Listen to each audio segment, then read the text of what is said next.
If there was ever a thing of a glow up for a Pokemon, I think Alomomola qualifies for that. I've never seen Game Freak buff a Pokemon so incredibly well to make it probably a fringe consistent OU staple. Prior to the Generation 9 Teal Mask DLC, this was a solid all-around Pokemon, but it couldn't be consistent as it needed to be. The main reason of blame partially has to be on its inability to be aggressive as it needs to be and scare at opposing Pokemon. Things like, for example, Chilling Water isn't the scariest thing to deal with for opposing Pokemon, especially since special attackers like Zapdos could easily come in and take advantage of it. While yes, it has something good in Regenerator and frankly tools to be a defensive annoying Pokemon, it still was quite simple to put out aggressive meaningful damage or anything that's sort of relevant for the opponent. It was because of this, it dropped down to the UU tier where it served a more purposeful role for a couple of reasons. One, the power creep isn't as bad and thus its passivity proved more wanted than discarded. Alomomola was pretty good while that matched up with a couple of good relevant Pokemon like Scizor, Tinkaton, Skeldurge, etc. This Pokemon's bulk was very valuable and thus much needed down in UU. However, with the release of the DLC, Pokemon gave us some competitive moves to actually make it a lot more usable in the Generation 9 OU metagame. Scald and Flip Turn to be more accurate. Scald is a water type move that has a powerful chance to burn the opponent, and with limited distribution this generation, it has made this already a glorious asset to many teams. Being able to scare out physical attackers with a burn like Dragonite or Iron Valiant for example is honestly 10 times better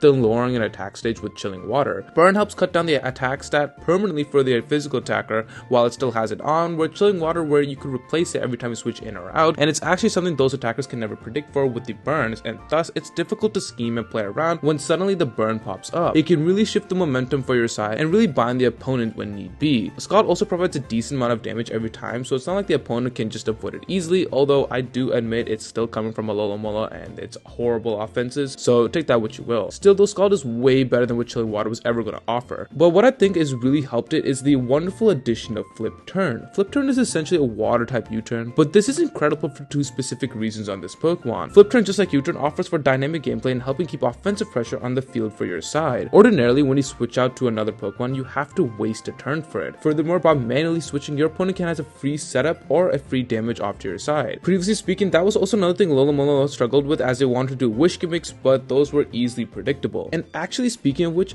that is exactly the other reason Flip Turn helps this Pokemon too. Because this Pokemon is pretty darn slow, you're able to pull off Flip Turn and wish gimmicks. In essence, set up a wish from your side, and then on the following turn, safely bring in a Pokemon from your side by using Flip Turn. Not only is the switch relatively safe, since most times or not, Alomomola will be moving last, but you have the chance to then recover a ton of HP for the switched Mon. This provides huge splashability to what was already a good Pokemon. And when Alomomola switches, remember, the ability Regenerator, it regains its own HP, which means as it does that, it also regains another Pokemon's HP as well with Wish. 2 wishes, basically in essence of 1 turn, is incredible to keep offensive pressure going. And before I keep talking about Alomomola and its buffs, if you guys haven't already, be sure to subscribe for more competitive content just like this. It's free and helps let me know if you guys want more content just like this. And I just want to say quickly, the support recently has been really insane, and I just can't thank you guys enough. I really appreciate it from the bottom of my heart. Anyways, back to the video. Alomomola by itself can match up pretty well with over 13 Pokemon in the OU metagame currently, and with it only having its passivity to stop it earlier, it seems like it has a clear shot to be very relevant in the tier. Especially if Rain is going to be persistent as it is, it serves a pretty well matchup into it. Rain struggles against the likes of Alomomola, not just because of it being a bulky water type,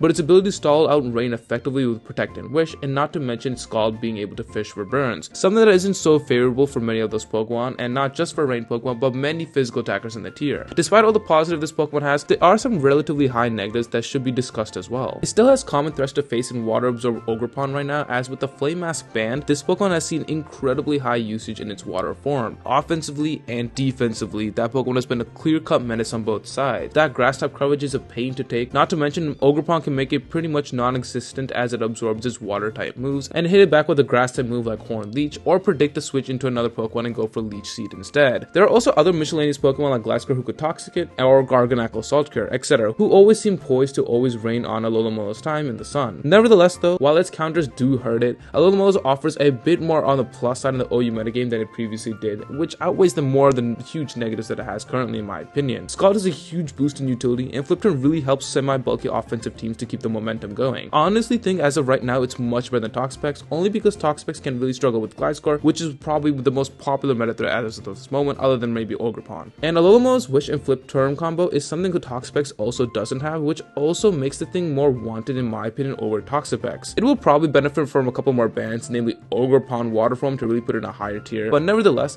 I expect it to be a solid OU Pokemon now that its full arsenal has been realized. But what do you guys think? Am I overrating this Pokemon, or is it somewhat actually of an OU threat to be with and able to compete with the likes of something like Walking Wake? Let me know in the comments below, and thank you to my members for their continual support. If you guys wish to support me even further, links are down below. And if you guys haven't already, be sure to join the Chompy Discord. It's free and we have an awesome community that loves to talk about anything Pokemon related. If you made it this far, comment the fish emoji, and I'll see you guys in the next video. Thanks for watching as always.